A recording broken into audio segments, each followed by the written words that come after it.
Here's the Apostle Paul, and he is saying, do not, and this is what's scary. He's saying, do not trust your rationale and your logic and your mind, because the reality is it can fool you.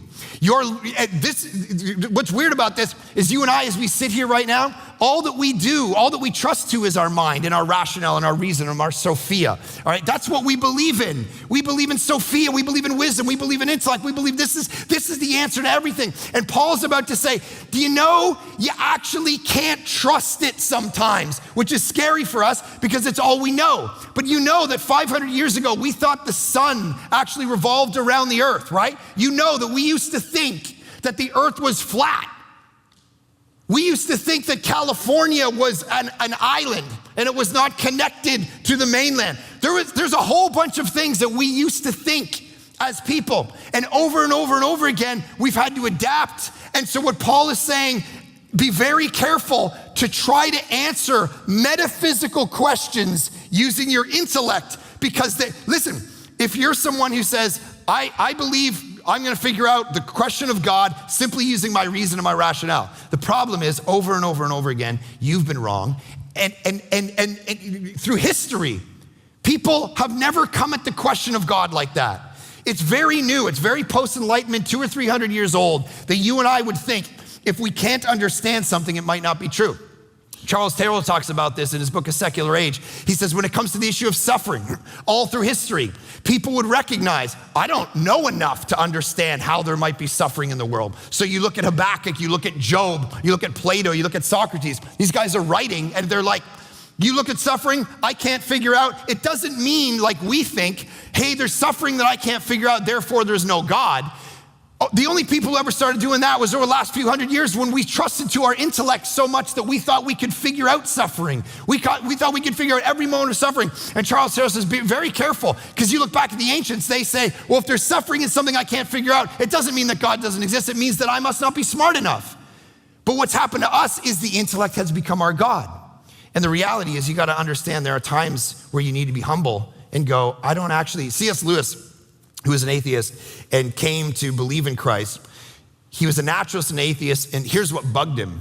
He started thinking about why he even has logic at all. And he said this, supposing there was no intelligence behind the universe, no creative mind. In that case, nobody designed my brain for the purpose of thinking.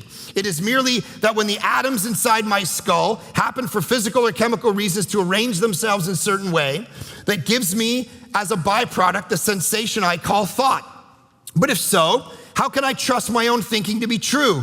But if I can't trust my own thinking, of course I can't trust the arguments leading to atheism, and therefore have no reason to be an atheist or anything else. Unless I believe in God, I cannot believe in thought.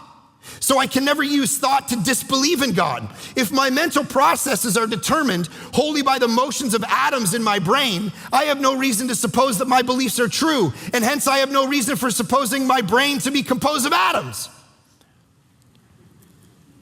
The pure naturalist evolutionary position on thought doesn't work, because those are just atoms in your brain. You wouldn't ever fully say, okay, now I am self-conscious, which has been a problem for atheists for a long time.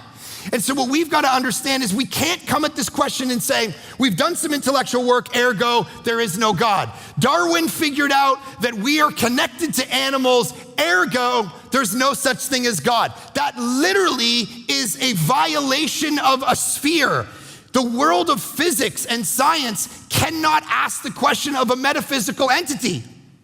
If you're dealing with soil and you're looking at animals, you can't go, therefore, here's a massive jump. Even if full evolution was true, even if just take it full carte blanche, it has nothing to do with the question of the existence of God at all.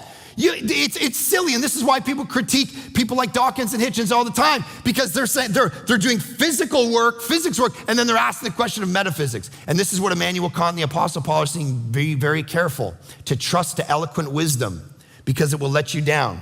Because here's what God's gonna do with eloquent wisdom.